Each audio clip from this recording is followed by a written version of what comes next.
some ways, this is maybe not one of my favorite topics to cover from the book, but it should be, because it's my biggest frustration whenever I look at students' resumes. So this book that I was referring to a few minutes ago, it's based on 30 years that I've done and 30 years that my wife, who's a marketing professor, has done in terms of coaching and mentoring our students, because we feel that's probably as much of importance as whatever we teach them in the classroom or our research that we do that informs our teaching and so forth. So we really both have a passion for mentoring and coaching students, and inevitably, or initially, sometimes students will bring in their resume, or I'll ask them for their resume, and then I'll look at it and go, "Oh, this is a disaster." Now, that's the bad news, and in some ways, other bad news is there's no one terrific resume format. Because I've seen a whole bunch of different resumes that I think are really compelling in my career. I've written all kinds of different resumes for myself. When I left academia a decade ago to join a tech firm, I had to put together a 2-page resume, which I hadn't done in 20 years, because I'd done these ever lengthening curriculum vitae that, become 10, 20, 50 pages long or something like that. So I hired a resume consultant to help me, because it's a lot of work to do a really effective resume. Now, I spread the cost of that resume consulting fee, because I then showed it to my wife and friends who could then copy that. And of course, I can always give out people my example of my resume.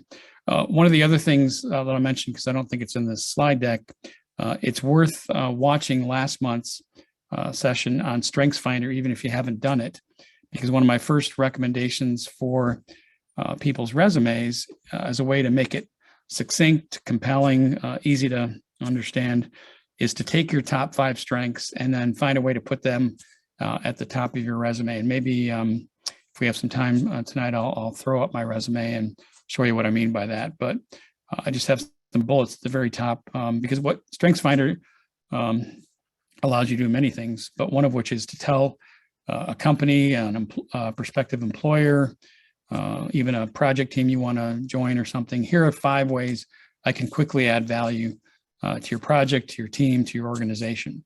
And you always want to have that kind of information at the very top of your resume. You want to be able to tell people, here's how I can quickly add value, so they know that. Then all the detail underneath that will back it up.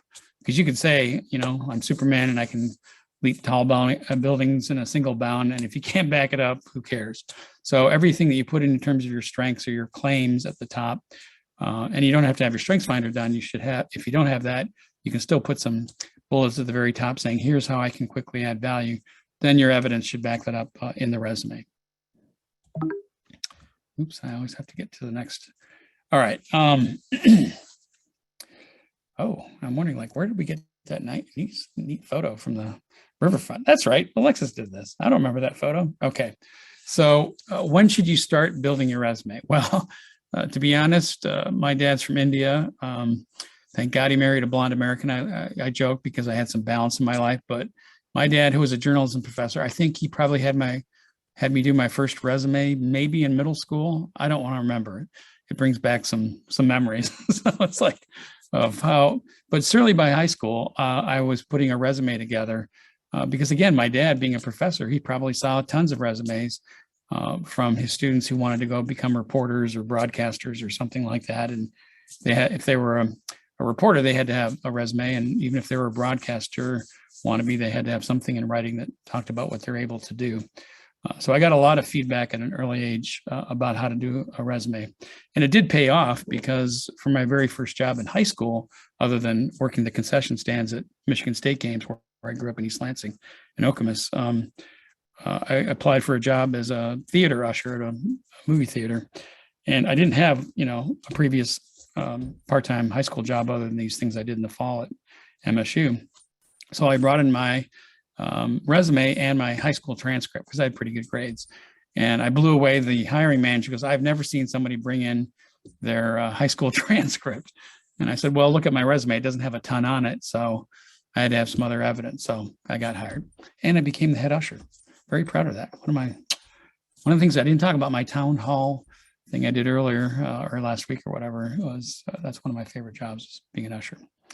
Okay, so it's probably a good idea to get one done as soon as you get to college, because you may be using it for a whole host of activities, whether it's maybe you want to run for some student organization, be a leader in one of those.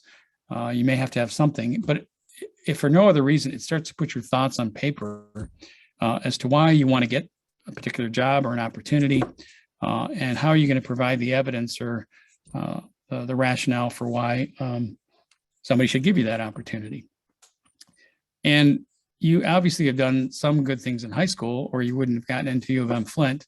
So that's also a good time to start reflecting on what is it that you did in high school that was noteworthy. And it could have been something in athletics, or it could have been you were in a musical group, band, orchestra, choir, something like that.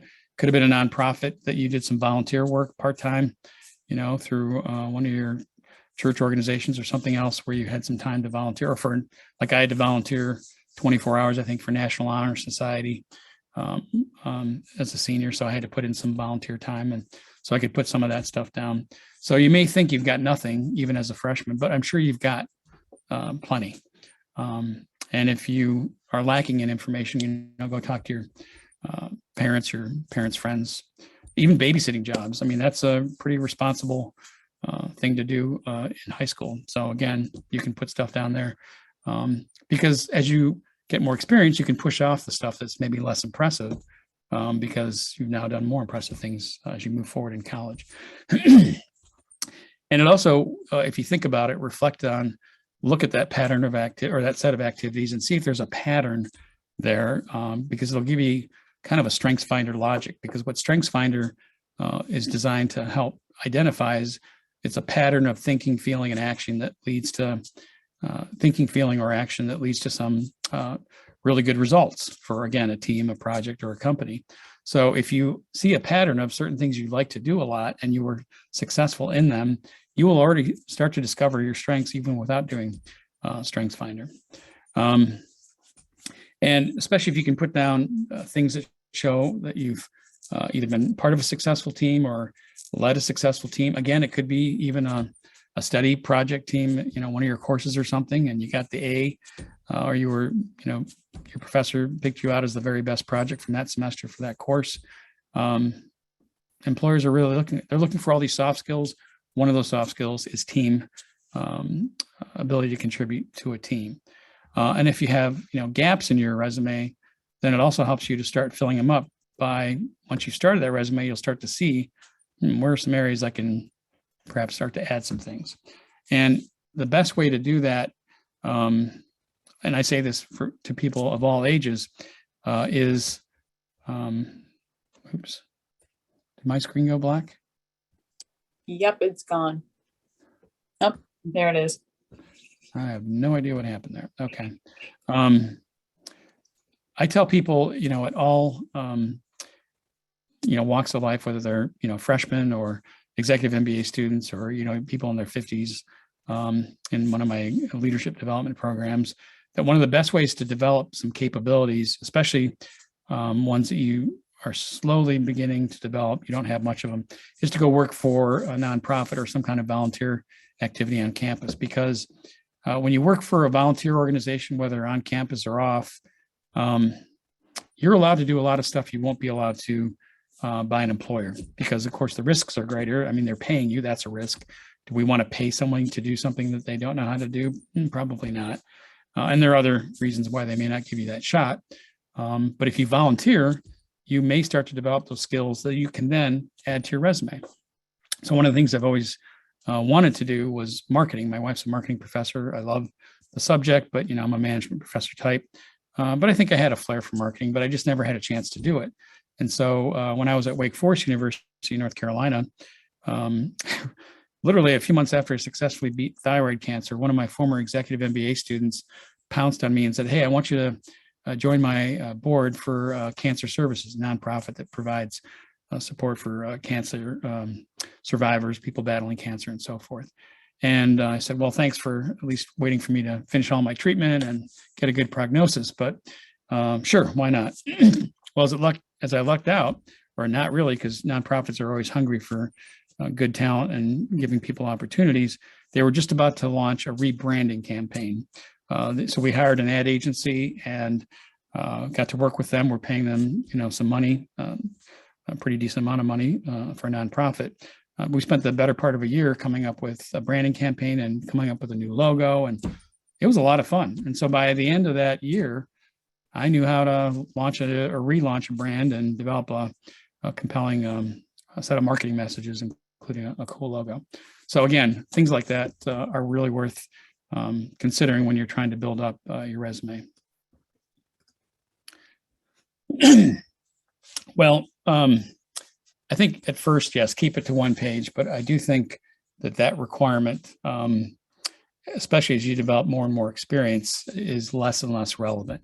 So you may even find by the end of your senior year, if you've got a ton of great experience and great evidence for all these different roles you've had and a lot of quantifiable information to back it up, I wouldn't be too much of a stricture on that. I guess that's probably what we put in this book. That's why it's on the slide. But especially in today's modern age, where a lot of your resumes are going to be read by bots, computers who are going to scan it for keywords. You want to make sure you get all the keywords in that are necessary to move up to higher up the top of the list. So you wouldn't want to miss out on some of that by literally keeping it to one page. But the logic still applies, which is to keep it succinct. The longer your resume is, the more compelling it better be, because you're making people do more work to read more information. When I was submitting papers for a conference, they used to keep it to 21 pages, and that was it. And that just got harder and harder to do. And so everybody kept complaining. And so they finally got rid of the page limit requirement, but they said the longer it is, the better it's better be, or the more likely it's going to get rejected, because you don't want to waste people's time. There's a ton of templates that are available out there from a portal such as Canva or HubSpot or even Microsoft. In fact, now when you type up a Word document that starts to look like a resume, it is smart enough to figure out, hey, are you writing a resume? Do you want some help? And here's a bunch of examples and so forth. And I'll show some examples from those different places in a few minutes. Always include your contact information, certainly your mobile phone number, if you have one, your email address that you are most likely to use. I just finished a meeting with a bunch of my academic advising team members, and they said often you don't respond to your U of M email address when an advisor or somebody else is reaching out to you. I'm sorry, Alexis, go ahead. Oh, I was just going to mention when you talked about Microsoft Word, this is a new feature that Microsoft Word has, but if you go to review and the top bar on the right-hand side, it says Resume Assistant. So that's powered by LinkedIn, and that's a new feature that they just built in for Word like this year. So it'll like take you through like everything to build your resume now. It's like completely different than what it was when I built my resume in high school. And that's because MS or Microsoft bought LinkedIn several years ago, which is why my LinkedIn feed is horrible. I get all these advertisements for training, and there's this woman, Alexis, who's like posting every 3 minutes. And it's like, where's the stuff I need to learn? Oh, I'm sorry, you're here with us today. No, but they're selling you a lot of stuff. At least this is a nice freebie. And it's not too bad. I've looked at it occasionally when I've been helping students and my own kids sometimes with their resume. So it's a nice feature. So do put your contact information, don't put your home address down. And if I don't say it here, I want to make sure I don't forget. Don't put references available upon request anymore. That's almost a given. They know that you'll need to be able to provide references if they want to reach out to you and follow up. You should, and we'll talk about this, I think, a little bit later. You should keep a list of references, and we can talk about even that, how to cultivate references so they're ready at the hand. But it's almost like putting down, skills proficient in Microsoft Word, Excel. It's like you better be proficient at those things. So that's not really a distinguishing thing to add to your resume. When you write about your experience, so yeah, include things that an employer might not know. A lot of different ways you could expand on that. For one thing, you want to make sure you're putting in things that maybe they wouldn't assume about somebody who maybe is, a short order cook or manages the fry machine at McDonald's, whatever. You might, okay, I know what that job is. And then if you say, no, I actually helped develop a process that, made it easier to clean the machines or something else, things that they would show initiative or show some creativity or something like that. That's always worth putting down. So you may not always be able to quantify everything because you may not have a dollar and cents kind of a job where you can show the impact on the bottom line, but you can always show something specific that you did and the result of that, even if it's not something you can put into numbers. And so when you put down examples that are interesting, compelling, unusual, but also have some linkage to the benefit for that team or that company, that's going to make it a much more compelling resume. But yes, if there's any way in which you can quantify your achievements, you should do that. Just because, at least if you're applying for positions in business, but even nonprofits, they want to know that they're going to be able to quantify your capabilities when they're making that hiring decision to their bosses or to the board of directors. I mean, if you're applying for a CEO job, at any level of an organization, they want to know, well, what's the real result of this person spending time for a month, a year, 5 years with us? Does that make sense? Okay. Oops, let me go back. Can I go back? Okay. Like I said, save your references in a separate file. Here's where it is probably worth crowdsourcing. If you're really stuck and you're getting a lot of different advice from professors and career services and you name it, and you'll probably get as many different opinions about what is a good resume as the number of people you talk to, then you might want to go in with your buddies like I did on my own and then, gave it to my wife and pay a resume consultant to help you, but then spread that $100, $200, whatever across 10 of you or something like that. But I don't think you're going to need to as much as I needed it 30 years ago because there's so much out there that's available. I'll get to another point related to that in a minute. But ask for professional help. Well, okay, you're paying, good money for your tuition, so you should be asking our people in the School of Management, which I hope by this week we will have sealed the deal on our next career counselor position person. We had 2 outstanding finalists. It was really hard to pick among the 2 of them, but I did make the choice. So we're putting together the offer package even as we speak. And I told both of the finalists, get ready to hit the ground running. They said, when do you want me to start? Yesterday. So Antonio's been a great asset for the school. I'm still really grateful that he's still with the university, but he's got a lot of other things to do. So we need to get our person on board. And once that happens, that person should be one of your, if not your very first person, one of the very first people you ask for help. And of course, your professors. And if I'm in the office and I look like I got nothing to do, stop by my office too. Although that'll be unusual if I have nothing to do, but still. Okay. Oops.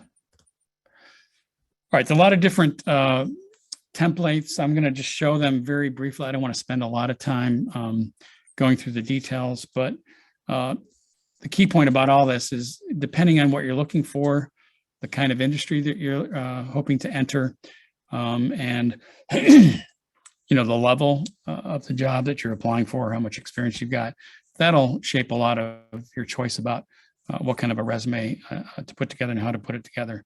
And in fact, I had an opportunity to go through a ton of resumes over the last 2 or 3 weeks as we've been considering candidates for our marketing director of marketing and communications. And it was really interesting to see the wide variety of resumes because some of them came from maybe the more creative side of marketing, whether they'd worked in ad agencies in the past or so forth. They had a much more creative looking resume. Others had much more kind of button down, straightforward resume. And then I think there was at least 1 or 2 that were kind of off the wall, or at least, they didn't have a cover letter and the resume was a little bit hard to figure out. So again, no one right way to do a resume. I think what you'll learn, and this is probably true about life in general and certainly your coursework, you get a lot of opinions, and after a while, they'll start to gel or congeal or whatever. They'll start to solidify around a fair amount of things that everybody agrees on, and then you'll just have to have the self-confidence to say, I'm going to go in this direction I know it's not wrong because of the evidence or the feedback I've gotten, but not everybody's going to agree anyway. So I'm just going to go this route. So this is an example of a strategist. So this is the kind of person who's looking for a high-level job in an organization. So when you have a lot of experience, you have significant roles where you've had to craft long-term objectives for an organization.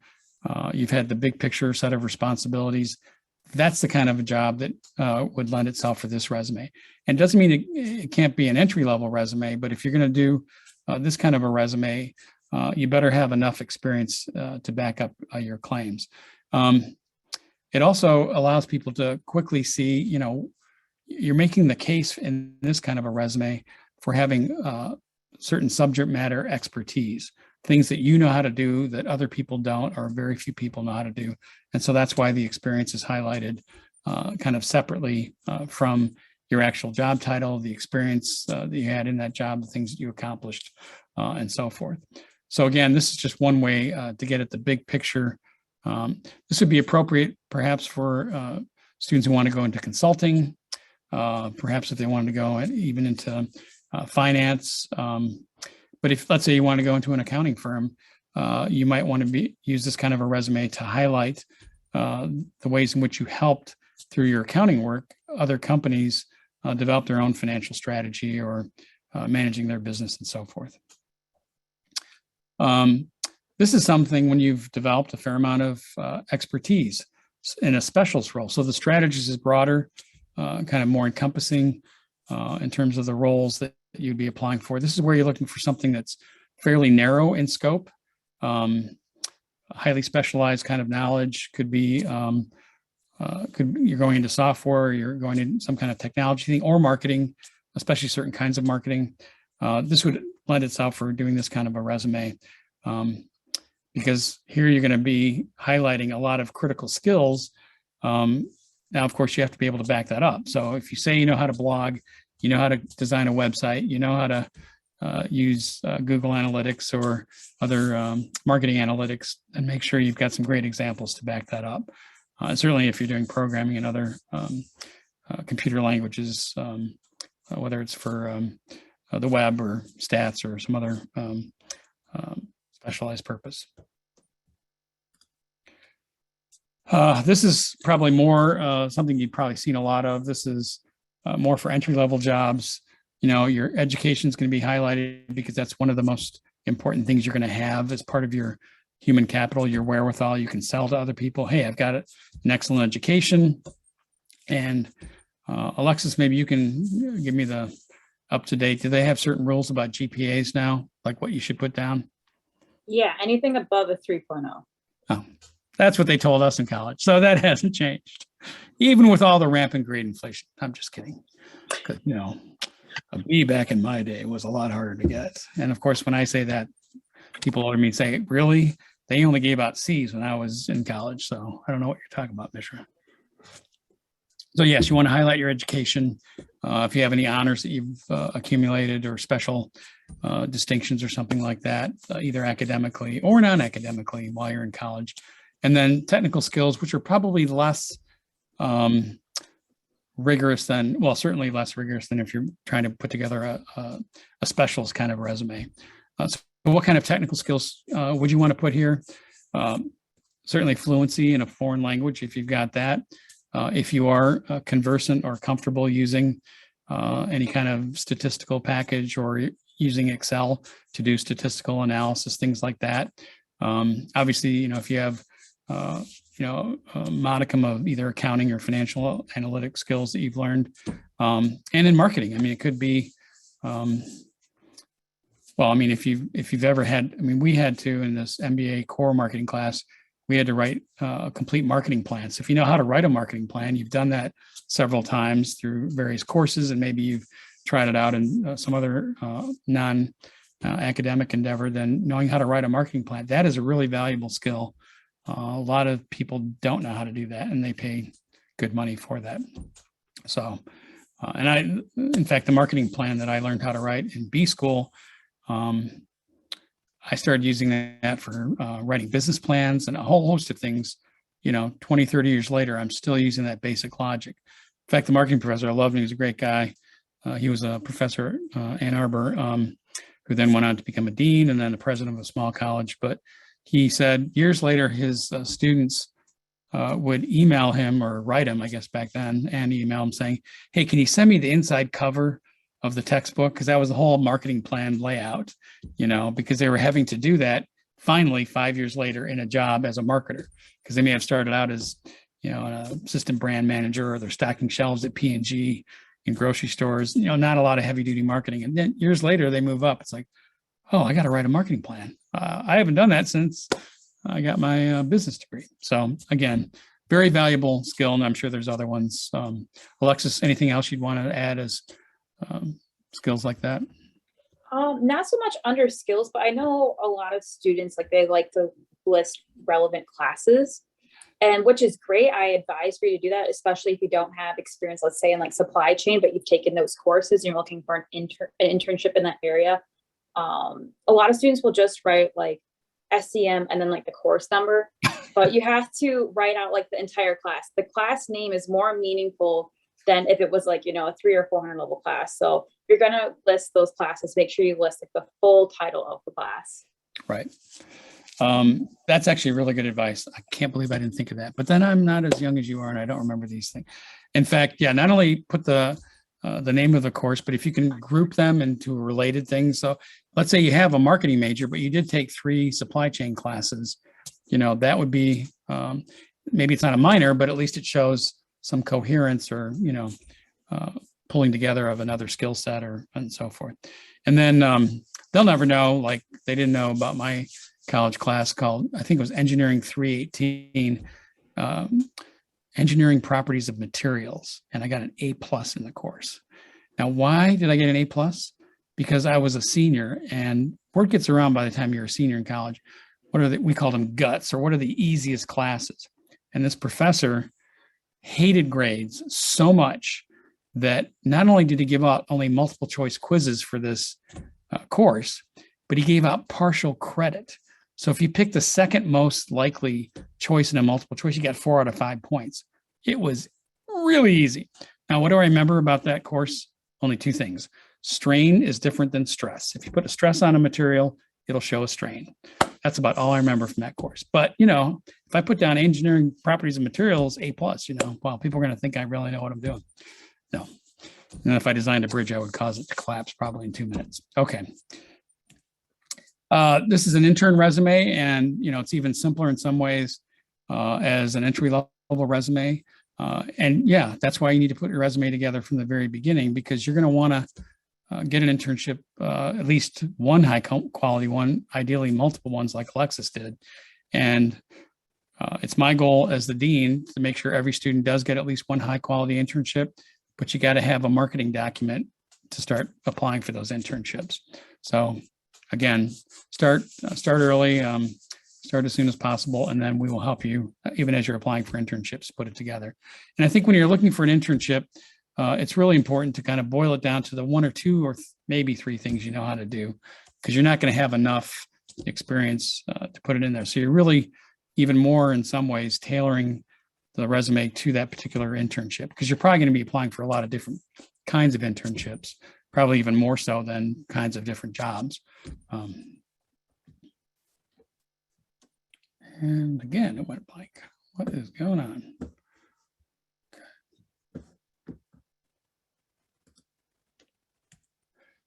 And just another example, just of a strategist resume, just slightly different format and layout, but basically the same kind of logic applies.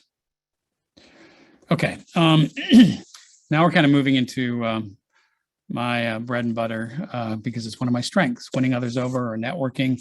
I live and die to some extent by my LinkedIn, not my own LinkedIn profile, though it's reasonably up to date, but I live and die by it in the sense that I cannot possibly keep up with the hundreds and hundreds of students that I've taught who have LinkedIn profiles and have connected with me. I mean, I've taught thousands of students, but of the 2,000 connections, maybe half of which are my former students.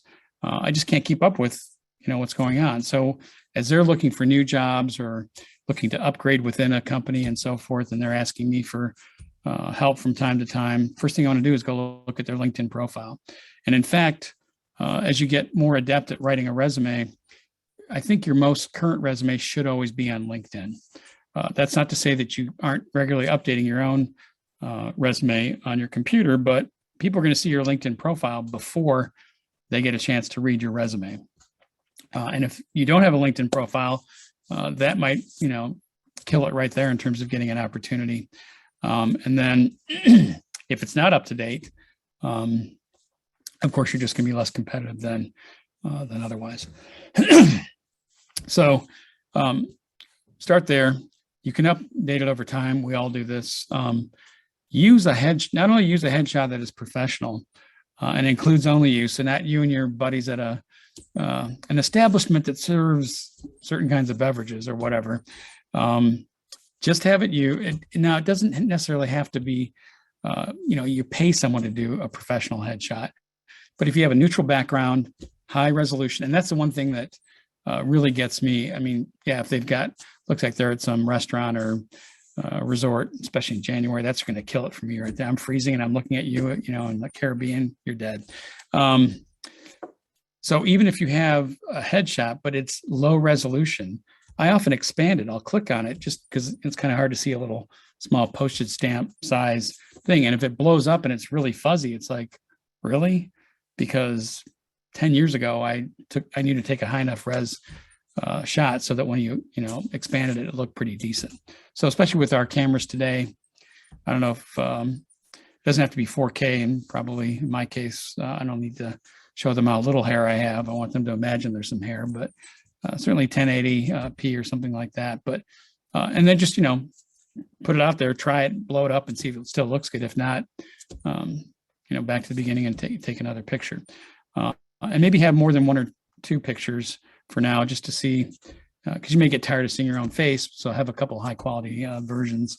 And then you might, as the software people do, they would say, do an A/B test, have your picture up for a week, picture one, see if you get, a lot of hits, picture two, and nobody's responding to your emails. Okay, then I guess picture one is the way to go. The next part, especially for somebody like me who really does believe in the power of networking, if I'm cautioning you about building your network, then you should pay extra attention, because I love to build a wide network, but I hate it when I'm connected to somebody who I don't really know and then eventually wants help from me, and then I really can't do it because I don't really know them. Well, that works the other way for you students or job seekers, is if they don't really know you very well, they're not going to add much value to your network. Now, that's not to say that everybody has to be your former boss or something like that. And they may have a great connection to a company. They might be inside of a company you want to work for, and you did meet them at one point. But let's put it this way. If you don't have a really strong connection to that person that you did invite and did accept your invite, then you better start spending some time cultivating that relationship. It could be you're sharing maybe something that you've succeeded in, while you're back at school, or after whatever that encounter that led to that LinkedIn connection acceptance. Make sure they know who you are so they aren't scratching their head. If someone says, hey, I'm looking at to fill this job and I saw you're connected to Sally, she's applied, and they go, Sally who? It's like, oops, that's not really going to be that helpful. I will still accept, LinkedIn invitations from fellow academics if I don't know them. They're at some other university anywhere in the world. Unless I've really never heard of the university and something, I'm going to say yes, because that's just, kind of professional courtesy. And for that reason, I typically will say yes to anybody from India, because I'm half Indian and I want to, support people back from my homeland. But otherwise, it's gotten to, I haven't reached the point where, because you can set a filter on LinkedIn that says it won't even be open to connections unless they have your email address. And that's a very restrictive way of, keeping the network relatively closed. So maybe when I'm world famous someday, I'll do that. But you all have my email address, right? So no. But I am becoming more and more careful, because I do view it as an obligation. Anybody in my network, I should be willing to help. And so I need to know that they're going to be the kind of person that will not take advantage of that or use it in some inappropriate way or embarrass me or something like that. The analog to before LinkedIn was when former students of mine who worked at marquee companies like McKinsey Consulting or Microsoft and Washington State and others, they would send me they would send me job descriptions for jobs they were interviewing for, that they were hiring for, because they didn't want to just give it to anybody, because they'd had some bad experiences where somebody nominated a candidate, a student, person bombed, looked like an idiot. And then they said, okay, we're not going back to Wake Forest anymore, because, the candidates really weren't that good. So same kind of logic applies to LinkedIn. So know your people in your network and be known by them. And we can talk more about that in Q&A about how to be purposeful if you want to. As soon as you got your profile though, get your recommendations out there. And here's some examples. Could be a former supervisor, fellow student that worked with you on a project, as long as you know the guy or gal is going to write a decent write-up, not like, hey, great fun to have, on a team. No, something they can say, and a professor who knows you well. Absolutely. I think that's a very reasonable request, as long as you've done something exemplary in that class, gotten a really good grade or done a great job on a project or something like that. The reason is because recommendations are far more useful as a sign of or evidence of your capabilities than all those endorsements that, for a while, LinkedIn was like giving them away like water. It was so easy to endorse. In fact, they were prompting you to endorse. They still do it from time to time. The algorithm occasionally reaches out to you, but I must have 150 endorsements for leadership or leadership development. 79. And as Alexis, It's 79. I have it pulled up because I was going to ask you about that, because I see so many people that have like just tons and tons of endorsements, and I'm like, I don't have any on my profile, and I'm just like, do I want to build that out more? There's always exceptions to the rule. So let's say you have a very specific area of expertise or something that's not well known about you or about even that area of expertise. Well, let's just take the hottest topics of the moment, cybersecurity or blockchain, or sure, if you want to get endorsements for something like that, because you're going to have to back that up with some evidence anyway. But otherwise, it's like wooden nickels, they're just, I don't think they're worth anything, because it's so easy and nobody has to back up why they endorsed you, right? So I don't know who endorsed me, or the world doesn't know who was it that endorsed Neil, and did they have any evidence for that endorsement, right? So I wouldn't worry, Alexis, that you don't have any endorsements. I will endorse you if you send me an email. Just tell me what you want me to endorse. I'll give you a bunch of endorsements. They don't hurt you, but in no way should you ever rely upon them as a basis for kind of distinguishing yourself. Recommendations, though, much different, because people can see who it was, what was the relationship, was it a boss, a peer, a customer, whatever. And then you've got to write something that makes compelling evidence. Otherwise, they're going to say, it's a junk recommendation. So I've been quite proactive about asking for recommendations when I've looked for new jobs, or after I've just completed a significant, project or something. If I'm a consultant for a company, then I'll go and ask some of my clients. Like say I'm working with an executive team, I'll reach out to some of the members of the executive team and say, hey, I know you enjoyed what I did. Could you put down an endorsement for me?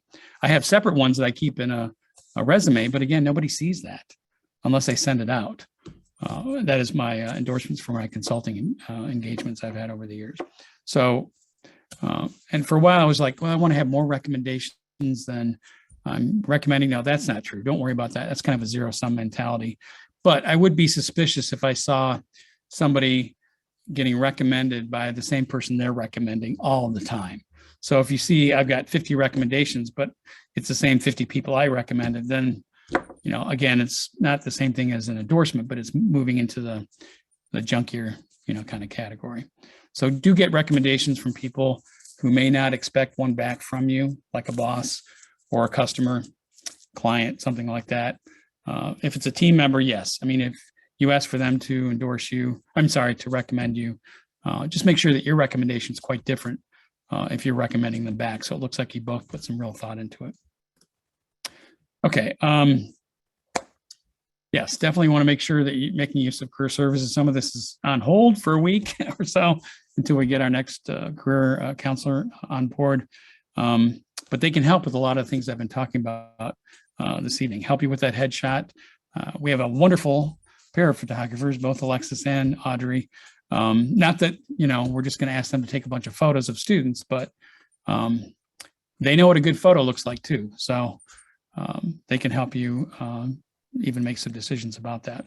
I will throw it out there. Typically, SHRM, the Society for Human Resource Management, the student org chapter we have here on campus, in the fall, we would typically take headshots for this purpose. So with the last year being COVID, we're hoping to bring it back.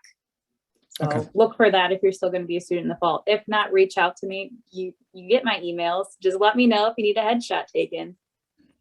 And then endorse her for her photography skills. And when she gets 100 photography skills, she'll run away to become, one of these glamour photographers for, I don't know, some stupid magazine's probably gone out of date. I'm getting so old. Well, Sports Illustrated or GQ or something like that, whatever, still hires a lot of photographers. And certainly with mock interviews, and I'll probably do another workshop. Really, if there's enough demand for how to do an interview well, we can, in fact, you people are here tonight, you can start sending your ideas to when we get our new career services person in and say, hey, I really could use some additional help with interviewing. I'm happy to do something about how to do real interviews. Yeah, this gets back to some of my earlier points about keeping your references up to date. So yeah, keeping your LinkedIn network informed of what you're doing. That's also why it's very important for what you post on LinkedIn. Now, Alexis does a lot of stuff to support the school. She also does a few things about herself, but mostly about the school. So whatever you are going to put out there, assume somebody's going to read it. It's just like any other social media. And even though it's LinkedIn and it's, it's a safer, cleaner kind of a place than Facebook in terms of you're not going to put stupid stuff out. You also don't want to waste people's time. This is a long feed. Like I already said, don't make me read a bunch of, you shared another article that everybody else has been sharing, and that's not adding anything to my, if it's something you read that nobody else has written or commented about, sure, put that on there, something like that. But don't be the 50th person to share something that hundreds of people have already done. Unless, of course, it's the Will Smith, Chris Rock thing, and then you want to, no, I'm just kidding. Okay. When you do get an updated resume, make sure you send that to the relevant people who are always in a position to be recommending you. And then I cannot, in fact, I think we have, if we don't have a whole chapter, we have a fair amount of pages devoted to thanking people whenever they do you a favor of serving as your reference. So if you ask somebody to be a reference, whether you get the job or not, or get into grad school or not, or whatever it is you're seeking, always thank them after they've served as that reference for a lot of reasons. One, it's just the polite thing to do. Two, unfortunately, it's going to distinguish you because a lot of people don't always send thank you notes to people. And I guarantee you, if you don't thank them, probably they won't be serving as your reference in the future unless they're retired and they have too much time on their hands, and maybe you don't even want them to be a reference anyway, because all they're doing is, filling out crossword puzzles or something, because most people are way too busy. They don't have time to help people who aren't going to be gracious enough to express. And it's a simple, in an email, it's one line or something like that. Thanks so much. Got the job. I'm so excited, or didn't get the job, but I still really appreciate you serving as a reference for me. Okay. Again, make sure that you're able to use your volunteer work that you've been doing or should be doing to put into your LinkedIn profile. So anything that's worth putting on your resume is worth putting on your LinkedIn profile. Not necessarily the other way around, because the LinkedIn profile can be super, super long. If you look at mine, I should actually make a treasure hunt. There's some weird stuff at the very bottom of my LinkedIn profile about things I did in middle school or high school. So, not everything that's worth putting in your LinkedIn profile is going to be worth putting in your resume. The other way around, yes, whatever's on your resume should definitely go in there. Start to think already again about those people, professor, teammate, former boss.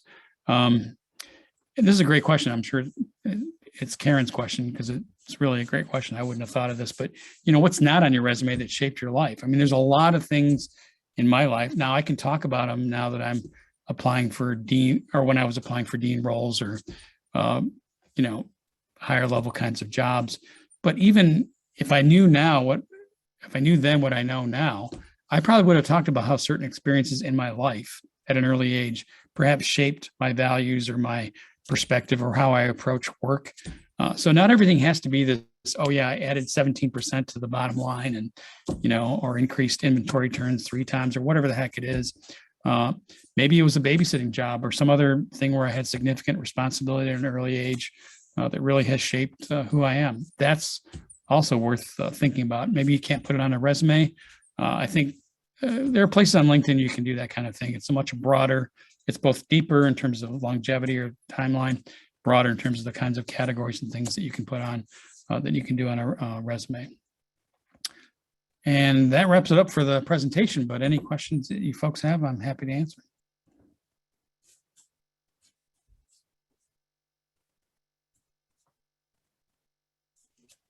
I'm still kind of, oh, Should I stop recording? It's up to, I mean, I don't care. We can always cut it, delete it later, right? Yes. Okay. Sorry. Yeah, we'll do that because I just don't feel free to ask your questions without feeling like this is going to be put someplace because Right. you want to, ask something about an employer or like something that's happening on currently. I understand like students sometimes don't want that tied back to Yeah. them. So If we think it's going to be problematic, we'll just delete the whole Q&A. Mhm. Go ahead, Katie. I'm just still wondering, when you're talking about resume building, what do you mean by quantifying your achievements and Sure. experience? Okay.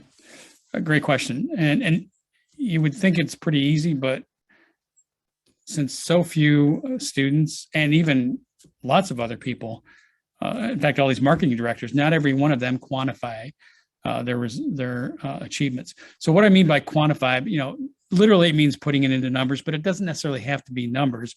It's simply documenting that some positive result happened because of what you did. Okay. So it may not have been that you doubled, floor traffic if you're working in a retail store, because a lot of things affect traffic, and you're only one employee in the store, and it may depend on the shift you got and so forth. So you may not always be able to quantify everything that you did, but that's where it's worth having a conversation with somebody like me, professor, career counselor, because if you talk about what you did, I guarantee I've almost always been able to help a student say, okay, you didn't have any numbers attached, but this is how I would say you had a positive impact because of what you did. And that's what I mean by quantifying. Now, if you can put it into numbers, that's better. But even so, that's more relevant for jobs that are very numbers oriented, right? Whether it's market research or accounting or finance. If you're going into creative aspects of marketing, maybe it's going to be less quantifiable, but certainly impactful. So, everybody can tell you what a great ad looks like or had a lot of impact, even if it didn't, necessarily lead to, or they could not necessarily document the number of eyeballs that watched it or something. So if I were to look at your resume, Katie, I would say, okay, what was your role? What did you do? And what was the result? So just think of it that way. What was my role? What responsibilities or tasks did I have? And was anything positive resulting from that? Even if it's not fully quantifiable. Does that help? Oh, absolutely. Thank you. Okay. Yeah, because not everything that I have, is fully quantifiable. And sometimes, if you're still struggling with that, go back and ask your team member, your former boss or whatever, hey, what difference did I make, while I was working under you or on the project or whatever else? I'm trying to think now, I used to ask for, usually when I finished an internship or something like that, I asked for a letter of recommendation from my boss, just because it was fresh in their minds as to what I did. So that's, another way to start to kind of create that evidence, and then you can go back and look at it and put it into your own words or something like that.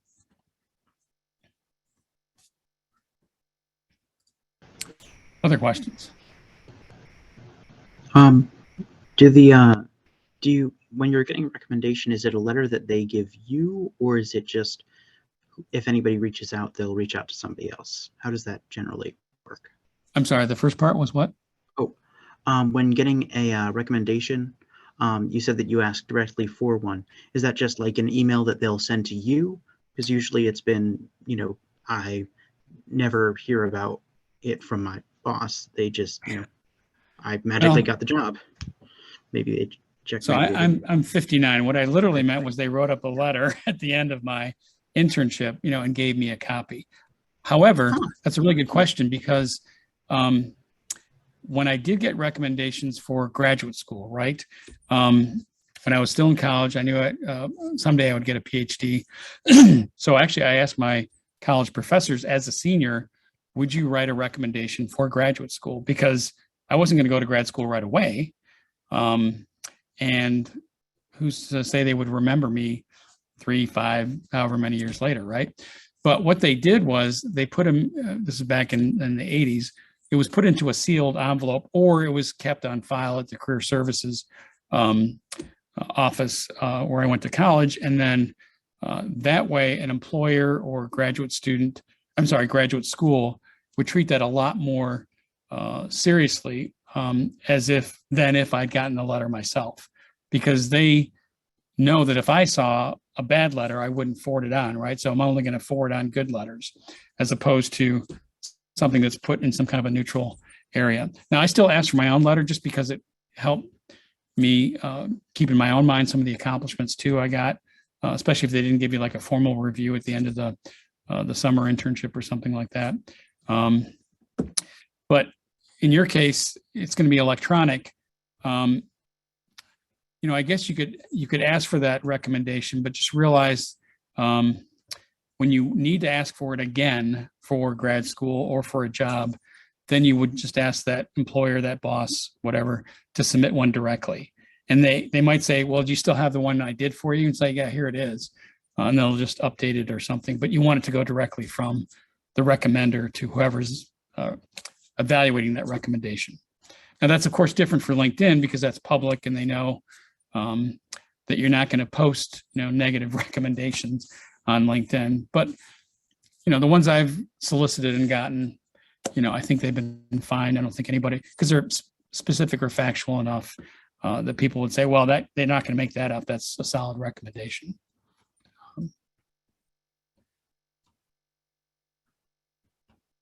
And Karen, you're saying, oh, yeah. So yeah, for a job recommendation, you can ask for a reference to be prepared. Yeah, that's true. So you don't always necessarily want to ask for their time to write a recommendation. If they're asking for references and so forth, you want them to go to the effort of doing that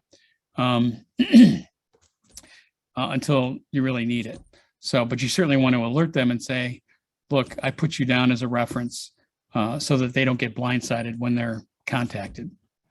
So first let them know that they're ask them to be a reference. Then, of course, give that reference information to the prospective employer, then give the heads up at the same time to that recommender so that they are prepared.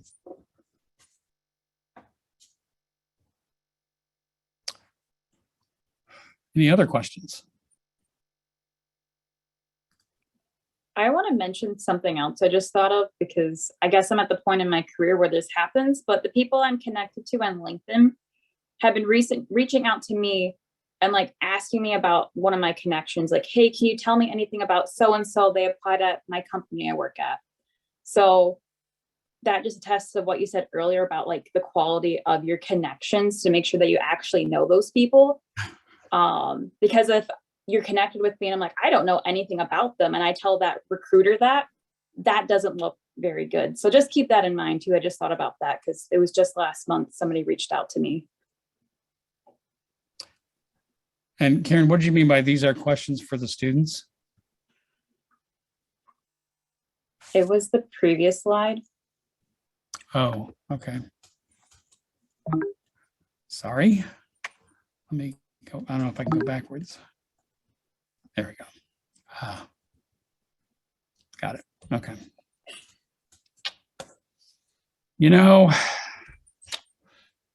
Don't It always feels like get a Friday, but it's only Tuesday. It's okay. Wow, we are 2 minutes over. It's time to go, folks. Now, any other questions that people have? I think this will be a whole series, as I said, and I think things will start to fill in the gaps or complement one another. So I would definitely, like I said, if you haven't done StrengthsFinder, really consider doing it. It will help strengthen your resume. It helps strengthen your elevator pitch and so forth. I haven't picked a topic for next month yet, but once I do, Alexis and I will get the word out, but it'll be building on what we've been talking about for the first 3 sessions. And thanks for coming. I really appreciate it.